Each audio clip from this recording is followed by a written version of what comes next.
So Donald Trump has a long history of making natural disasters about himself. And today was no different.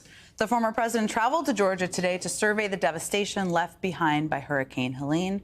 And once again, he could not help but inject politics into a tragedy.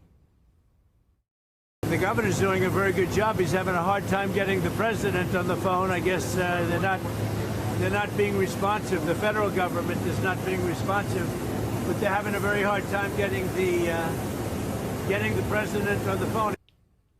Okay, but here's the problem with that claim from Governor Brian Kemp himself. The president just called me yesterday afternoon. I missed him and called him right back. And he just said, hey, what do you need? And I told him, you know, we got what we need. We'll work through the federal process. He offered that if there's other things we need, just to call him directly, which I appreciate that. Well, that's a little awkward, I have to say. And in another classic case of projection, Trump is basically claiming Democrats are denying aid to Republican parts of North Carolina, which is not happening at all, though that is exactly what his administration did to Puerto Rico after Hurricane Maria back in 2017. Now, meanwhile, Kamala Harris canceled a number of planned campaign stops to return to Washington and visit FEMA headquarters today, which, by the way, is what an actual president would do. Here's what she had to say after getting briefed on the federal response.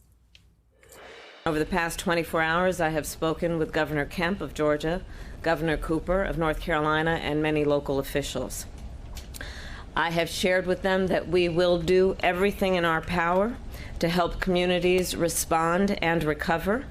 And I've shared with them that I plan to be on the ground as soon as possible, but as soon as possible without disrupting any emergency response operations, because that must be the highest priority in the first order of business. I'm back with the panel here, George, Ashley, Adrian, and Eugene. Okay, there are questions that are hard to answer, but I'm still going to ask them. Ashley, Donald Trump just lies in ways that are easy to disprove. Why? So I don't even know I'm getting. But it's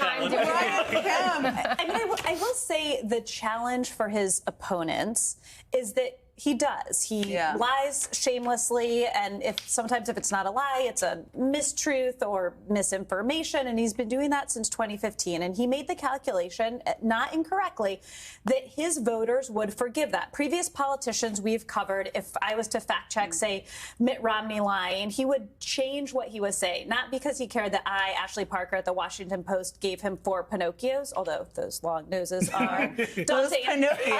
We don't like them. But he would change because he felt he would pay a penalty with voters. And Donald Trump correctly realized with his voters, again, that's not all voters, that's not enough to get him to victory, but with his voters, shamelessness is his superpower, and there is no price. And it then becomes, and maybe Adrian can speak to this, a bit of asymmetrical warfare, because he lies and he says things that aren't true, and as you pointed out, they're easily disproven. But if Vice President Harris was to do that, there would be a much bigger penalty for her. And it's hard, it's a challenge to run against someone like that. It's definitely a challenge. Okay, Adrian, I mean, we're obviously laying it out because people should know the facts here. Yeah. But as the campaign, Ashley's right. You're dealing with somebody who's lying constantly. You can't spend all your time fact-checking. What do you do about a scenario like this? Well, look, I think in 2016, that was a challenge because, again, as I said previously, we had never run against a candidate like Donald Trump before. And so we were spending a lot of time trying to, fact check him and making sure reporters knew that he told 75 lies per speech and then trying to push back on those lies.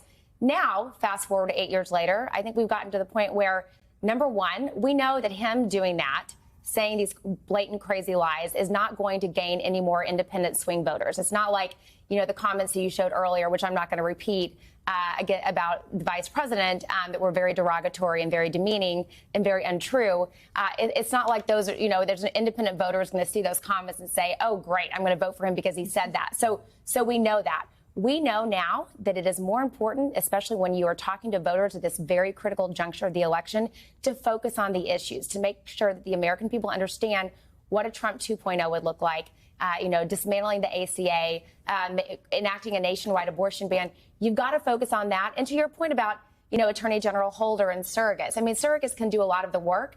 to push back on some of those things. But we are focused on drawing that contrast on the substantive Let me issues. ask, because, George, you know a lot of people who may not have been in the Democratic circles forever. I mean, I do think that the functioning of government in a hurricane response this is something that it has been, in a bipartisan way, has been handled well by Republican and Democratic presidents and less well by others. It should matter. Do you think it matters? Like, if you're the Harris campaign, should you spend time on this particular contrast?